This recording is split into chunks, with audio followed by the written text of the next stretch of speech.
पहले होता क्या है, कहते हैं कि जब किसी सॉफ्ट आयरन अर्थात मृदु जो लोहा होता है, सॉफ्ट आयरन की छड़ को किसी स्ट्रांग मैग्नेटिक फील्ड में रखा जाता है तो वह इंडक्शन द्वारा अर्थात प्रेरण के द्वारा मैग्नेट बन जाता है। अर्थात जैसे कि कोई सॉफ्ट मतलब मृदु लोहा है, सॉफ्ट आयरन है, उसको हम मैग्नेटिक फील्ड में, एक स्ट्रांग मैग्नेटिक फील्ड में, एक लोहा की रॉड है, लोहे की रॉड है, इसको हम मैग्नेटिक स्ट्रांग मैग्नेटिक फील्ड में अगर हम रख देते हैं तो ये क्या होता है, कुछ समय के बाद यह प्रेरण इंडक्शन के कारण यह मैग्नेट बन जाता है, एज चुंबक की तरह बिहेव करने लगता है।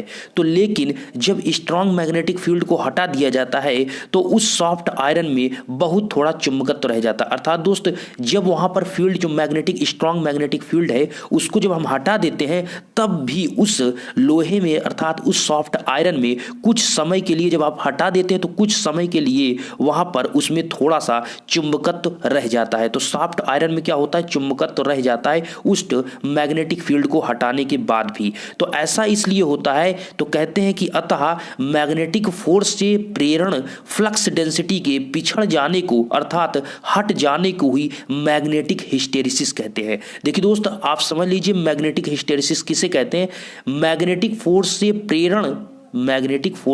प्रेरण फ्लक्स डेंसिटी को बी से डिनोट करते हैं। और अगर हम मैग्नेटिक फोर्स की बात करें तो इसी को एच से या फिर इसी को कहते हैं मैग्नेटिक स्ट्रेंथ या मैग्नेटिक इंटेंसिटी। तो यही चीज होता है। तो अगर आप मैग्नेटिक फोर्स को हटा देते हैं तब भी प्रेरण फ्लक्स डेंसिटी के पिछड़ जाने से अर्थात फ्लक्स बी के हट जाने से आपका मैग्नेटिक हिस्टेरिसिस जो कंडीशन होगी वो मैग्नेटिक हिस्टेरिसिस कहलाएगी। देखिए इसी के अंतर्गत जो आपने पढ़ा होगा BH कर्व, ठीक है, यहां पर B क्या होता है, ये आपका होता है फ्लक्स डेंसिटी और यही H होता है जो आपका फील्ड इंटेंसिटी जिसे आप कहते हैं क्षेत्र तीव्रता या फिर मैग्नेटिक फोर्स या मैग्नेटिक स्ट्रेंथ, फील्ड स्ट्रेंथ, ये सभी इसी H का ही नाम होता है। तो आपको याद रखना है मैग्नेटिक फोर्स कहें H को या फिर आप कहें मैग्नेटिक स्ट्रेंथ, ठीक है, बात एक ही है। तो यहां पर आपको होता क्या है दोस्त, अब इस चीज को समझिएगा, मतलब कुल मिलाकर आपको यह समझना है कि पहले एक सॉफ्ट आयरन था, उसमें हमने पूर्ण मैग्नेटिक फील्ड हम दे रहे थे तो वो क्या हुआ, मैग्नेट का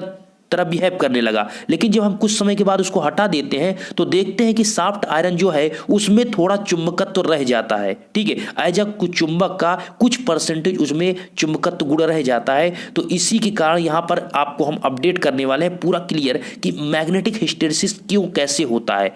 देखिए दोस्तों प्रेरण फ्लक्स डेंसिटी जिसे कहते हैं इंडक्शन फ्लक्स डेंसिटी, इसे आप कैपिटल B से डिनोट करते हैं कि मैग्नेटिक फोर्स या फील्ड स्ट्रेंथ H के पश्चगामी गुण को ही मैग्नेटिक हिस्टेरिसिस कहते हैं। बात इतनी सी है। देखिए दोस्त आप किसी मैग्नेट को, देखिए सिंपल सा, किसी मैग्नेट को आप अगर फील्ड में किसी मतलब लोहे को सॉफ्ट आयरन को अगर मैग्नेटिक फील्ड में रखते हैं तो नियम ये होना चाहिए कि उसको हम अगर मैग्नेटिक फील्ड देते हैं तो जब तक मैग्नेटिक फील्ड देंगे तब तक तो एज ए चुंबक बिहेव करना चाहिए। लेकिन जैसे हटाते हैं तो वह मैग्नेटिक फील्ड के कारण हट जाने के कारण वह चुंबक गुण उससे समाप्त हो जाना चाहिए, अर्थात कोई गुण उसमें नहीं होना चाहिए, ठीक है। अर्थात जैसे हमने उसको वहां पर फील्ड दिया और अब जब हटाया तो वहां पर उसकी फील्ड स्ट्रेंथ हटा दिया तो उसका फील्ड स्ट्रेंथ खत्म होना चाहिए। लेकिन ऐसा नहीं होता है। ऐसा इसलिए नहीं होता है दोस्त कि वहां पर आपका आता है मैग्नेटिक हिस्टेरिसिस, ठीक है। तो जब आप इंडक्शन फ्लक्स डेंसिटी B के मैग्नेटिक फोर्स या फील्ड स्ट्रेंथ H के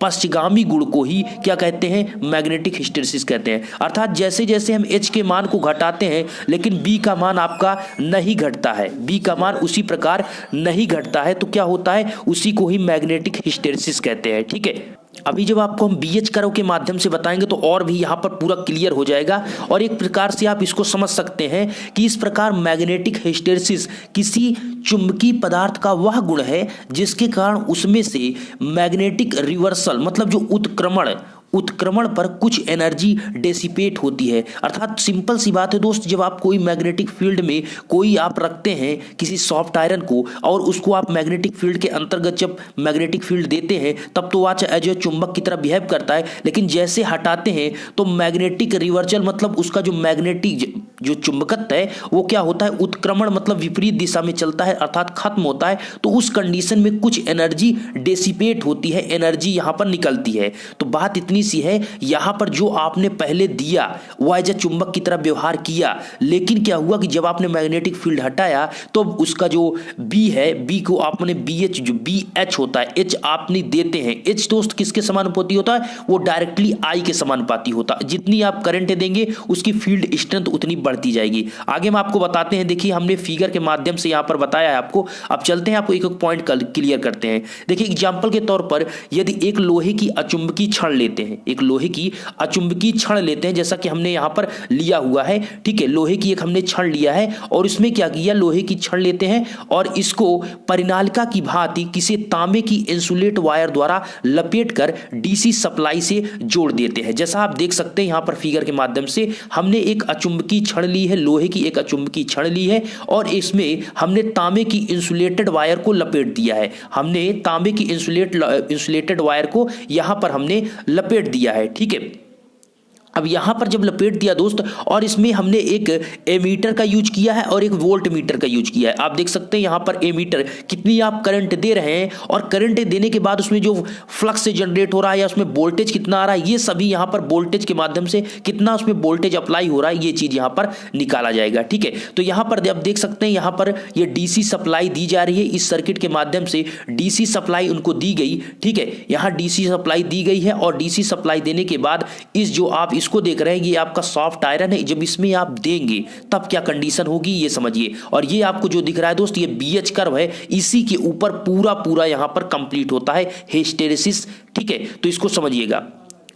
तो यहां पर आपको सिंपल ये समझना है दोस्त कि यहां पर हमने जो क्लियर किया कि इसको परिनालिका की भांति किसी तांबे की इंसुलेटेड वायर द्वारा लपेटकर डीसी सप्लाई से जोड़कर चुंबकित करते हैं। चुंबकित का मतलब उसमें आप सप्लाई आई करंट देने लगते हैं और जब करंट आप देंगे तो वो क्या होगा, उसमें जो आपका एक फ्लक्स आपका कुल मिलाकर वहां पर क्या होगा, एच डायरेक्टली प्रोपोर्शनल होता है आई के, अर्थात आई का अगर आप मान, करंट का मान बढ़ाएंगे तो फील्ड स्ट्रेंथ बढ़ेगी। जो ये आपका ये सर्किट यहां पर आप देख रहे हैं, जिस प्रकार ये तांबे की जो यहां पर वायर को लपेटा गया है, तो इसके कारण क्या होगा, यहां पर फील्ड स्ट्रेंथ बढ़ती जाएगी। जितना करंट आप बढ़ाते जाएंगे फील्ड स्ट्रेंथ बढ़ती जाएगी। आप देख सकते हैं ये है बी और ये है आपका एच, इसी को कहते हैं बीएच कर्व, इसी को कहते हैं दोस्त बीएच कर्व। एच होता है आपका फील्ड स्ट्रेंथ, क्या होता है, फील्ड अर्थात क्षेत्र तीव्रता, और ये आपका होता है दोस्त फील्ड आपका फ्लक्स डेंसिटी। बी क्या होता है, फ्लक्स डेंसिटी, जिसे कहते हैं फ्लक्स घनत्व, ठीक है। तो यहां पर आपका बी मैक्सिमम कब होता है, बी मिनिमम कब होता है, ये सभी आपको क्या होता है कंडीशन मैं आपको आगे क्लियर करने वाला हूं, ठीक है। तो होता क्या है दोस्त कि क्षण को चुंबकित करने पर आपका जो फील्ड स्ट्रेंथ है, जो क्षेत्र सामर्थ्य है, वो क्या होगा, उसका मान बढ़ेगा। हमने जैसा आपकी बताया चुंबकित करने का मतलब उसको सप्लाई आई दी जाती है। जब आप करंट को अप्लाई करेंगे तो इसका फील्ड स्ट्रेंथ बढ़ेगा। दूसरी तरफ क्षेत्र सामर्थ्य एच का मान बढ़ेगा तो कुंडली में प्रवाहित धारा के मान पर निर्भर करेगा। अर्थात हमने जो बताया कि जो आपका फील्ड स्ट्रेंथ एच है वो आप किस पर डिपेंड करता है, वो आपके प्रवाहित धारा पर डिपेंड करता है। आप जितना ज्यादा उस कॉइल में जितनी ज्यादा यहां पर इस कॉइल में जितनी ज्यादा आप सप्लाई करंट फ्लो कराएंगे उतनी ही ज्यादा यहां पर फील्ड स्ट्रेंथ आपका बढ़ता जाएगा। फील्ड स्ट्रेंथ मतलब मैग्नेटिक फोर्स, सिंपल सी बात, ठीक है। अब आगे चलते हैं, आगे हम आपको क्लियर करते हैं। देखिए चुंबकीय क्षेत्र जो होता है दोस्त, चुंबकीय क्षेत्र का मान, उसमें प्रवाहित धारा के मान को बढ़ाकर, देखिए क्लियर, बढ़ाकर, घटाकर, बढ़ाया या घटाया जा सकता है। आपको बिल्कुल क्लियर किया गया कि जो आपका मैग्नेटिक फील्ड है, फील्ड स्ट्रेंथ है, उसका मान प्रवाहित धारा के मान को बढ़ाकर, घटाकर, बढ़ाया और घटाया जा सकता है। कुल मिलाकर आपका जो फील्ड स्ट्रेंथ है वो किस पे डिपेंड कर रहा है, आपकी करंट पर। जितना ज्यादा आप सप्लाई देंगे उतना ज्यादा फील्ड स्ट्रेंथ बढ़ेगी या फिर घटेगी, जितना आप देंगे उसी हिसाब से। और इस प्रकार जो प्रेरण फ्लक्स डेंसिटी है, अर्थात इंडक्शन फ्लक्स डेंसिटी बी का मान संबंधित क्षेत्र सामर्थ्य एच के फील्ड इंटेंसिटी पर निर्भर करता है। अर्थात जैसे जैसे आप एच के मान को बढ़ाते जाएंगे वैसे वैसे आपके बी का मान बढ़ता जाएगा। ये तो अभी मैं आपको बीएच कर्व में बताता हूं कि कैसे वो बढ़ रहा है, घट रहा है। अब आपका शुरू हो जाता है यहीं से बीएच कर्व। जैसा कहा गया कि इस प्रकार प्रेरण फ्लक्स घनत्व अर्थात फ्लक्स डेंसिटी जो है, इंडक्शन फ्लक्स डेंसिटी बी का मान संबंधित फील्ड स्ट्रेंथ H के फील्ड इंटेंसिटी के मान पर निर्भर करता है। और फील्ड इंटेंसिटी किस पर निर्भर कर रहा है, किस पे डिपेंड कर रहा है दोस्त, I पे। तो यहां पर आप कह सकते हैं कि आप H समानुपाती I होता है, H डायरेक्टली प्रोपोर्शनल I होता है, और डायरेक्टली प्रोपोर्शनल ये किसके होगा, B के। तो अर्थात करंट का मान बढ़ाएंगे तो H का मान बढ़ेगा, और H का मान बढ़ेगा तो आपका field density, flux density B का मान बढ़ता जाएगा। अब देखिए कैसे निर्भर करता है, आगे चलते हैं। तो दोस्त हम मानते हैं कि माना कि धारा या फील्ड इंटेंसिटी H को शून्य मान से धीरे धीरे क्रम से किसी अधिकतम मान तक बढ़ाया गया, और इसके साथ साथ फ्लक्स डेंसिटी के मान को देखते हैं। देखिए अब आपको हम बताते हैं, यहां फिगर देखिए आप, BH कर्व, ये है BH कर्व। अब देखिए ये आपका 0 होता है, ठीक है, ये O पॉइंट है, और यहां पर आपका ये, अब देख लीजिए ये आपका इधर B होता है, इधर B होता है, और इधर आपका H होता है। ऐसे ही आपको बनाना है, ठीक है, BH कर्व होता है, इसी को BH कर्व कहते हैं। B और H के अंतर्गत बना ही कर्व BH कर्व कहलाता है, ठीक है। तो होता क्या है दोस्त कि जब आप यहां से चलते हैं, कहां से, यहां से चलते हैं और इस प्रकार बढ़ते हैं, जब इस प्रकार बढ़ते हैं तो क्या हो रहा है, H का मान भी बढ़ रहा है और B का मान भी बढ़ रहा है। अर्थात जब आप ऊपर की ओर जाते हैं तो H का मान बढ़ रहा है, B का मान। इस कंडीशन में क्या हो रहा है, आप करंट को मान को बढ़ाते जा रहे हैं और H का मान बढ़ता जा रहा है और B का मान भी बढ़ता जा रहा है। एक ऐसी कंडीशन आती है कि वह P पॉइंट पर पहुंच जाता है। P पॉइंट को ही कहते हैं मैग्नेटिक सैचुरेशन पॉइंट, अर्थात चुंबकीय संतृप्ति बिंदु, जिसे हिंदी में बोलते हैं चुंबकीय संतृप्ति बिंदु, जिसे आप बोलते हैं, क्या बोलते हैं दोस्त, चुंबकीय मतलब मैग्नेटिक सैचुरेशन पॉइंट। ये आपका P पॉइंट होता है। जब यहां पर पहुंच जाता है तो वह पूर्ण मैग्नेटाइज हो जाता है। अब देखिए हम आपको यह चीज क्लियर करते हैं, यहां पर क्या बताया गया। तो माना कि धारा या फील्ड इंटेंसिटी के मान को शून्य मान से, अर्थात O पॉइंट से धीरे धीरे क्रम से अधिकतम मान तक बढ़ाया जाता है, और इसके साथ साथ फ्लक्स डेंसिटी को भी देखते जाते हैं। तो जैसा हमने बताया, जैसे जैसे ये आपका BH कर्व है, तो यहां पर क्या होगा, जैसे जैसे ये B के मान को H, ये इधर आपका H है, H के मान को बढ़ाते जाएंगे, वैसे वैसे आपका B का मान भी बढ़ता जाएगा। और एक ऐसी कंडीशन आएगी ये P पॉइंट पे कि आपका यहां पर क्या होगा, आपका मतलब पूर्ण रूप से वो मैग्नेटाइज हो जाएगा। तो इसके बाद वो आगे नहीं जाएगा, अर्थात वो पूर्ण संतृप्त हो जाएगा। एग्जाम्पल के तौर पर ऐसा आप समझ सकते हैं, जैसे दोस्त पानी है और आप उसमें चीनी डालते हैं, तो एक कंडीशन ऐसी आती है कि पानी में चीनी डालते जाते हैं, एक समय के बाद वो उसमें घुलना बंद कर देती है, अर्थात वो क्या हो जाता है, वो अपने सेचुरेशन, पूर्ण आपका वो संतृप्त, अर्थात वहां पर सेचुरेशन पॉइंट पे पहुंच जाता है, संतृप्त हो जाता है। जैसे आपसे कहा जाए कि आप खाना खा रहे हैं, आप एक समय बाद आप देखते हैं कि आपको भूख नहीं लगती, तो आप क्या होता है, वो कह सकते हैं कि आप उस खाने से उस समय संतुष्ट हो चुके हैं, आपका वो सैचुरेशन पॉइंट है, ठीक है, आपका वो क्या है, सैचुरेशन पॉइंट है। इसी प्रकार यहां पर एग्जांपल के तौर पर हमने जैसा आपको दिया, उसी प्रकार यहां है कि आपका H का मान बढ़ता जाएगा, और एक ऐसी कंडीशन आएगी कि वहां उसके बाद H का मान, आप I के मान को जो है जितना बढ़ाएंगे, लेकिन H का मान नहीं बढ़ेगा, तो वहां पर वो क्या हो जाएगा, पूर्ण रूप से मैग्नेटाइज हो जाएगा। वही आपका होता है सैचुरेशन पॉइंट। और इस प्रकार आपका यहां पर, लेकिन अब बात यहां पर ये आती है, आपने H के मान को तो बढ़ाया और एक कंडीशन तक वो मैक्सिमम पर पहुंच गया, बात अब इतनी आती है दोस्त कि अब आप उसको क्या डीमैग्नेटाइज कर सकते हैं। तो आइए देखते हैं।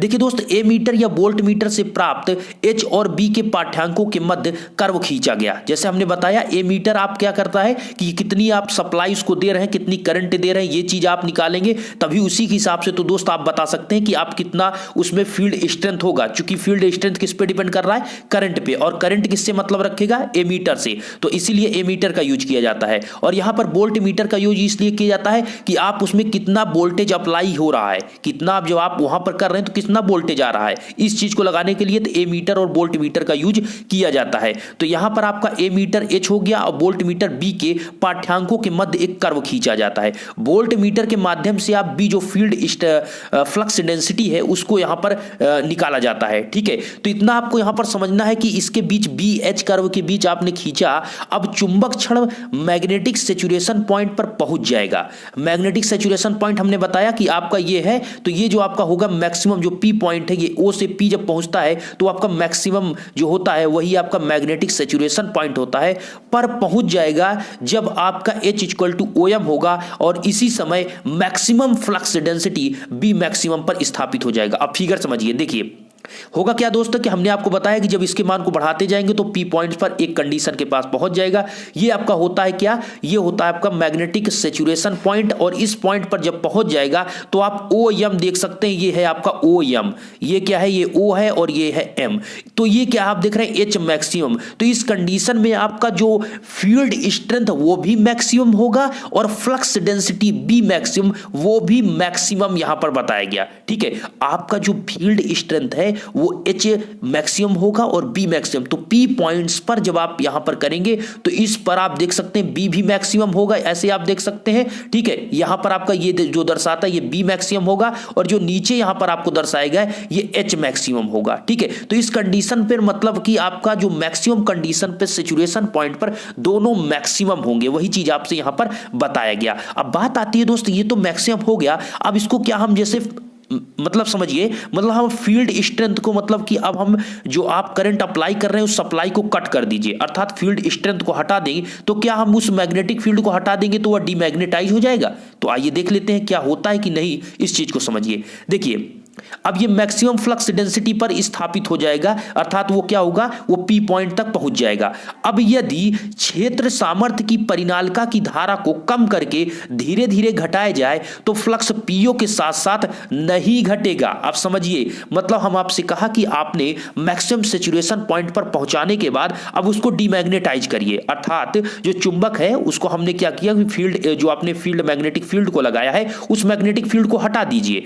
तो जिससे क्या होगा कि वो मैग्नेटिक फील्ड आप हटा देंगे। सिंपल नियम तो यही होता है कि हमने फील्ड वहां पर फील्ड जो है मैग्नेटिक फील्ड को हटा देंगे तो वह चुंबक क्या हो जाएगा, जो लोहा है सॉफ्ट आयरन है वो डीमैग्नेटाइज हो जाएगा, अर्थात उसी के क्रम में जो आपका ग्राफ दर्शाता है उसी के क्रम में उसी रास्ते से वापस आएगा। लेकिन ऐसा नहीं होता है मेरे दोस्त, ऐसा इसलिए नहीं होता है, समझिएगा। अब यदि फील्ड स्ट्रेंथ क्षेत्र सामर्थ्य एच को परिनालिका की धारा को कम करके, कैसे कम होगा फील्ड स्ट्रेंथ, फ्लक्स से कैसे कम होगा, वो ऐसे कम होगा ना दोस्त, जब आप जो अप्लाई कर रहे हैं करंट को कम करेंगे तो एच का मान भी डायरेक्टली प्रोपोर्शनल होता है, तो आपका फील्ड स्ट्रेंथ भी कम होगा। जब फील्ड स्ट्रेंथ कम होगा तो डायरेक्ट सी बात है, यहां पर आपका सिंपली क्या होगा, जब धीरे धीरे घटाएंगे तो फ्लक्स भी घटता जाएगा। और घटेगा किस क्रम में, आप समझिए, देखिए कर्व समझिए क्या कह रहा है। देखिए अभी तक आपने क्या किया, यहां से पी पॉइंट्स तक बढ़ा दिया, लेकिन जब आप यहां पर फील्ड को अब हटा देंगे तो ये इसी रास्ते से क्यों वापस नहीं आया दोस्त, यही यहां पर इसीलिए बीएच कर्व को बताया जाता है कि जो बीएच कर्व होता है उसी रास्ते से वापस नहीं आता है,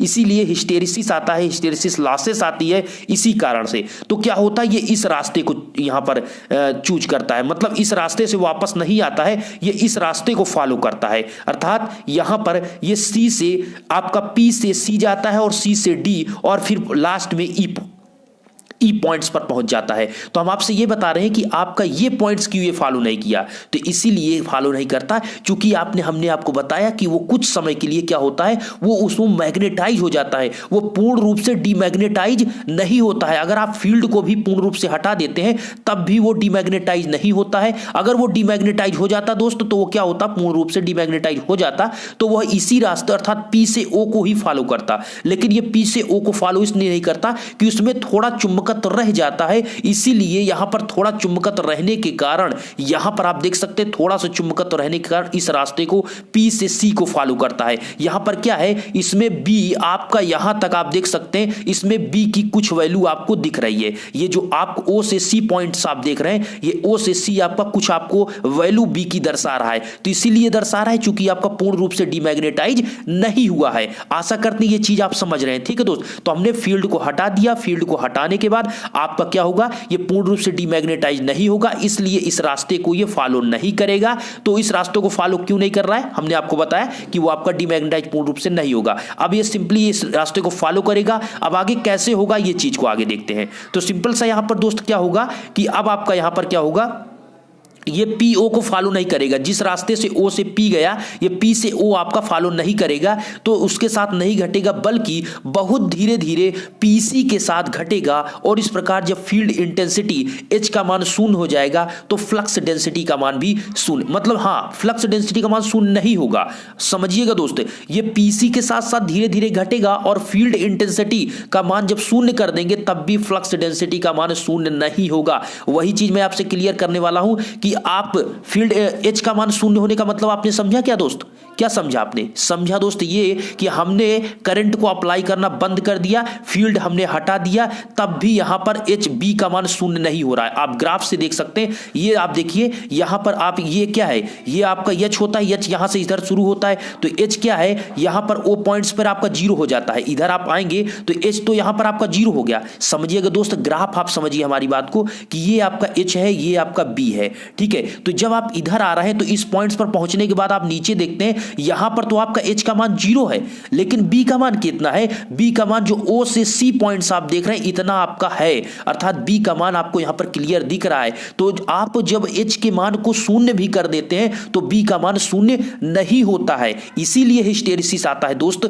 चूंकि आप यहां पर क्लियर आप देखिए, यहां पर आपका शून्य हो जाएगा, एच का मान यहां पर शून्य हो गया, लेकिन बी का मान क्या देख रहे हैं? आपका बी का मान ओ और सी जो आप देख रहे हैं, ये बी का मान कुछ वैल्यू आपको दिखा रहा है, ठीक है। तो इसीलिए कहते हैं कि आपका हिस्टेरिसिस लॉसेस इसीलिए आ जाता है कि आप जिस रास्ते को फॉलो कराना चाहते हैं, अर्थात पूर्ण रूप से डीमैग्नेटाइज कराना चाहते हैं, तब भी वो नहीं होता है। तो आपको आगे चलते हैं, यही चीज आपसे क्लियर किया गया कि यहां पर क्या है कि फील्ड इंटेंसिटी शून्य हो जाएगा, बट फ्लक्स इंटेंसिटी शून्य नहीं होगा, बी का मान शून्य नहीं होगा। उस समय उसका जो निश्चित मान है ओ सी के बराबर होगा, जो कि हमने आपको बताया, ठीक है, ओ से सी पॉइंट्स पर आपका होगा। तो यहां पर अर्थात जब फील्ड स्ट्रेंथ को हटा लिया जाता है तब भी लोहे की छड़ पूर्ण रूप से डीमैग्नेटाइज नहीं होती है, ठीक है। जब आप फील्ड स्ट्रेंथ को हटा लेते हैं तब भी पूर्ण रूप से डीमैग्नेटाइज नहीं होगा चुंबक आपका।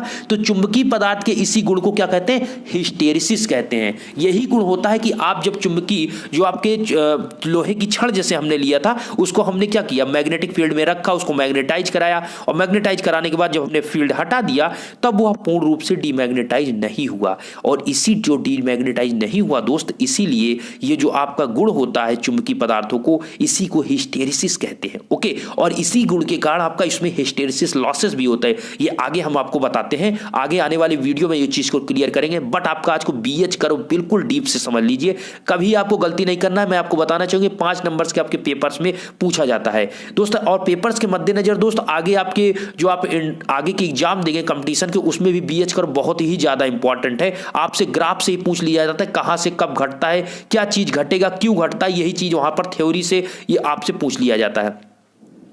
अब लोहे की छड़ को विचुंबकित करने के लिए विपरीत दिशा में हम मैग्नेटिक फील्ड एच को लगाते हैं। अब क्या करना होगा दोस्त, अभी तो हम वहां पर आप शून्य कर रहे थे, अभी आप समझिए, अभी तो वो क्या हुआ, डीमैग्नेटाइज पूर्ण रूप से हट हुआ नहीं। तो हमने क्या किया, एच के मान को, फील्ड इंटेंसिटी के मान को शून्य कर दिया हमने। फील्ड इंटेंसिटी, जैसा कि आप कोई गाड़ी चला रहे हैं, हम ब्रेक को क्या करते हैं, ब्रेक को अभी नहीं लगाते, हम गाड़ी को बंद कर देते हैं, बट गाड़ी क्या होती है, कुछ दूर तक आपकी कार है, कुछ दूर तक चलती है, ठीक है। तो क्या कार में क्या है, एक समय उसमें क्या है, एक वेलोसिटी अर्थात उसमें एक गतिज ऊर्जा आ गई, तो उस गतिज ऊर्जा क्या है, वह एजा इस समय बी का कार्य करता है, इसमें एजा बी के फ्लक्स डेंसिटी का कार्य कर रही। मतलब आपने गाड़ी को बंद कर दिया, आपका फ्यूल खर्च नहीं हो रहा है, आपने बंद कर दिया, बट क्या हो रहा है, उस समय भी गाड़ी चल रही है, तो जो स्पीड है, जो वेलोसिटी बनी हुई है उसमें, उस समय वह क्या करता है, वो बी का कार्य कर रहा है। वही उसमें क्या है, वो चुंबकत्व तो थोड़ा समझिए रह गया है, उसमें जो स्पीड है वहां पर यहां पर एज ए चुंबकत्व की तरह व्यवहार कर रहा है, इतना आपको समझना है, ठीक है। तो गाड़ी बंद करने के बाद भी क्या है, गाड़ी चल रही है। तो अब उस गाड़ी को कैसे हम शून्य पर करेंगे, उस गाड़ी को कैसे रोकेंगे, तो इसके लिए आपको ब्रेक का एक ऑप्शन होता है। जब आप ब्रेक लगाएंगे तो गाड़ी रुकेगी, तो ब्रेक लगाने का मतलब क्या होता है, उसके विपरीत दिशा में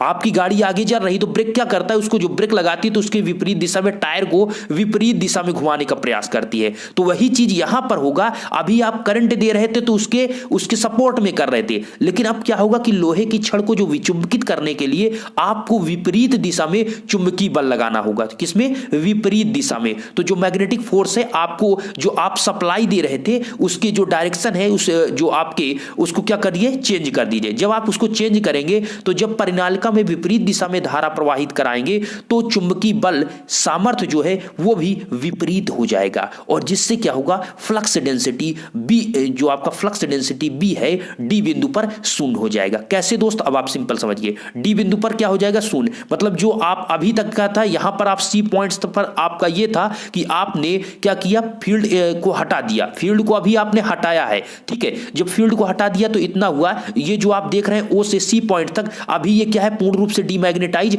नहीं हुआ है, चूंकि उसमें कुछ चुंबकत्व गुण रह जाता है। अब क्या करते हैं हम, इसके विपरीत डायरेक्शन में हम करंट को अप्लाई करते हैं, और जो करंट को आप अप्लाई करेंगे तो उसके विपरीत दिशा में आप देख सकते हैं ये माइनस एच है, ये आपका इधर होता है प्लस एच और इधर आपका होता है क्या, माइनस एच। तो यहां पर क्या होगा, जब आप विपरीत दिशा में करंट को फ्लो कराएंगे तो उसकी विपरीत दिशा में उसके फील्ड इंटेंसिटी भी बढ़ती जाएगी। एक कंडीशन ऐसी आएगी जब आप आई के मान को विपरीत दिशा में बढ़ाएंगे, इंटेंसिटी आपकी फील्ड इंटेंसिटी भी बढ़ती जाएगी विपरीत दिशा में, तो आपका सी से डी पॉइंट पर पहुंच जाएगा, सी से वो डी पॉइंट्स पर पहुंच जाएगा। तो इस कंडीशन में आपका क्या होगा, आपका एच का मान तो शून्य होगा ही। अब इस कंडीशन में बी का मान भी शून्य होगा। आप देख सकते हैं इस कंडीशन में क्या है, यहां पर आप देख सकते हैं अब बी का मान भी शून्य है और एच का मान भी शून्य होगा। तो आप डी पॉइंट्स आप क्लियर देख सकते हैं। अब समझिएगा दोस्त, हम क्या कर रहे हैं, विपरीत दिशा में करंट को अप्लाई कर रहे हैं तो फील्ड इंटेंसिटी भी विपरीत दिशा में होगी, विपरीत दिशा में होगी तो आपकी क्या होगा, डी पॉइंट्स पर आपका शून्य हो जाएगा। अब आगे चलते हैं, तो बिंदु डी पर क्या हो जाएगा, शून्य हो जाएगा। अब चाहते हैं हम दोस्त कि यदि चुंबकत्व को शून्य तक ले जाने के बाद जो फील्ड स्ट्रेंथ है अर्थात फील्ड इंटेंसिटी है या स्ट्रेंथ है, एच का मान पुनः ऋणात्मक दिशा की ओर बढ़ाया जाए तो लोहे की क्षण ऋणात्मक मैग्नेटिक सैचुरेशन पॉइंट ई पर पहुंच जाती है। देखिए अभी क्या हुआ कि हमने करंट को अप्लाई किया और विपरीत दिशा में फ्लो करा रहे थे, तो एक समय ऐसा आया कि आपका क्या हुआ, यहां पर आप देख सकते हैं एक समय ऐसा आया कि आपका सी से डी पॉइंट्स पर पहुंच आया, तो इस समय क्या हुआ, डी पॉइंट्स पर ये शून्य हो गया, बी का मान क्या हो गया, शून्य हो गया। लेकिन अगर हम थोड़ा और उसको करते हैं, अगर थोड़ा उसको हम और मतलब डीमैग्नेटाइज करने के लिए विपरीत दिशा में करंट को फ्लो कराते हैं तो फील्ड इंटेंसिटी भी वो वैसे भी वो भी बढ़ती जाएगी, माइनस एच का मान लगातार बढ़ता जाएगा और एक ऐसी कंडीशन आएगी कि वहां पर निगेटिव मैग्नेटिक सैचुरेशन पॉइंट ई पर पहुंच जाएगा। इसे कहते हैं दोस्त क्या, ऋणात्मक संतृप्ति बिंदु, ऋणात्मक चुंबकत्व संतृप्ति बिंदु ई पर पहुंच जाएगा। और इसके बाद आप जितना भी चाहे करंट के मान को विपरीत दिशा में फ्लो कराएंगे तब इससे आगे ये आपका नहीं बढ़ेगा, अर्थात ये निगेटिव का सैचुरेशन पॉइंट होता है और ये आपका पी पॉइंट पॉजिटिव का सैचुरेशन पॉइंट होता है। ध्यान दीजिए, ये निगेटिव का सैचुरेशन पॉइंट होता है और ये आपका पॉजिटिव का सैचुरेशन पॉइंट होता है। ठीक है, तो यहां पर आपको ये चीज हमको क्लियर करना था कि दोस्त आप जब इसको मैग्नेटाइज करते हैं तब तो आपका ओ से पी पहुंच जाता है, लेकिन जब आप डीमैग्नेटाइज उसको फील्ड को हटाते हैं तो वो क्यों इस रास्ते से वापस नहीं आता, तो क्यों नहीं आता दोस्त, हिस्टेरिसिस के कारण। उसका रीजन है कि उसमें क्या होता है, चुंबकत्व गुण रह जाता है और इतना रहने के बाद आप फील्ड को हटा भी देते हैं तब भी क्या होता है, वो धीरे धीरे करके सी से पी को सी से फॉलो करता है, अर्थात पी से सी रास्ते को फॉलो करता है, अर्थात इतना अभी इसमें क्या होता है, मैग्नेटिक गुण जो होता है, मैग्नेटिक प्रॉपर्टी इसमें रह जाती है जिसके कारण इस रास्ते को फॉलो करता है। ठीक है, और आप जब इसको क्या करते हैं, निगेटिव करते हैं तब क्या करते हैं कि सी से डी पॉइंट्स पर आता है, अर्थात उसको जब आप विपरीत दिशा में करंट को फ्लो कराते हैं तो सी से डी पॉइंट्स पर आकर डी पॉइंट्स पर एच और बी का मान शून्य होता है और उसके बाद जब आप करते जाते हैं तो एक आपका negative saturation point, negative magnetic saturation point पर आ जाता है। और आपको ये जो ग्राफ दिख रहा है इसी को कहते हैं बीएच कर्व, ये जो आपको कर्व दोस्त दिख रहा है ना, इसी को कहते हैं आप बीएच कर्व। आप देख सकते हैं ये प्लस एच होता है, ये आपका माइनस एच है, ये प्लस बी है और नीचे आपका माइनस बी है। आप ये देख सकते हैं इधर भी आपका ये एच मैक्सिमम होता है, इस कंडीशन में यहां पर क्या होगा, एच मैक्सिमम होगा, यहां पर आपका ये बी मैक्सिमम होता है। ठीक है, तो इस प्रकार इस ग्राफ को बनाना है और समझना है। और एक पॉइंट और ध्यान दीजिए, अगर हम यहां पर से यहीं पर से फिर करंट को फ्लो कराते हैं, यहां से फिर हम उसी डायरेक्शन में करंट को फ्लो कराते हैं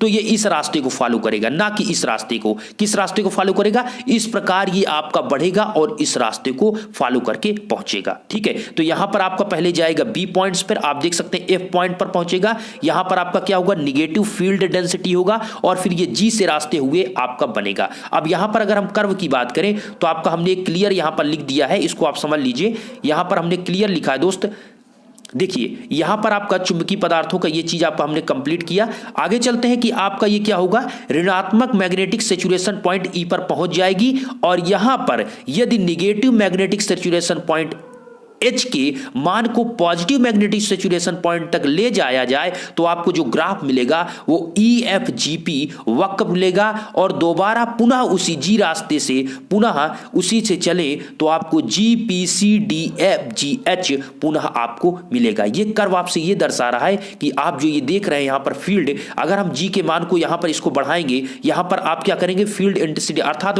अब हम फिर उसी जो पहले हम डायरेक्शन में करंट को फ्लो करा रहे थे फर्स्ट कंडीशन में, उसी कंडीशन में हम जब करंट को फ्लो कराएंगे तो यहाँ पर क्या होगा, H का मान पॉजिटिव डायरेक्शन में बढ़ता जाएगा, और एक कंडीशन ये होगी कि ये G पॉइंट से गुजरेगा तो आपका जो होगा वो आपका क्या होगा दोस्त, यहाँ पर EFGP इस रास्ते से होकर गुजरेगा। और यहां पर अगर हम पुनः कहें G से रास्ते से आप आइए तो यहां पर आपका क्या हो जाएगा, ये PCDEFG इस रास्ते को यहां पर करेगा। तो यही आपका ये रास्ता ये चल रहा है बार बार पुनः, यही आपका रास्ता क्या होगा, PH कर्व होगा। आशा करते हैं ये चीज आपने बिल्कुल क्लियर समझा होगा। दोस्त प्लीज एक बार इस फिगर को बनाइए, और हमने जो यहां पर प्रोसेस आपको बताया है, लिखाया, इसको आप लिख लीजिए और अच्छे से समझ लीजिए। हमने जो पॉइंट्स आपको क्लियर किया इस चीज को अच्छे से समझकर, आशा करते हैं ये वीडियो आपको अच्छा लगा होगा। वीडियो अच्छा लगा तो लाइक करिएगा। दूसरी बात, प्लीज दोस्तों को शेयर कर दीजिए आप व्हाट्सएप पर अगर, और शेयर कर दीजिएगा। और वीडियो अभी तक आपने देखा तो कमेंट बॉक्स में जय हिंद आप जरूर लिखेगा, तभी मैं दोस्त समझ पाऊंगा वीडियो आपने अभी तक देखा, क्योंकि मैंने इसको बहुत मेहनत से एक एक पॉइंट्स को क्लियर किया और समझा और आपको अच्छे से समझाया है। धन्यवाद।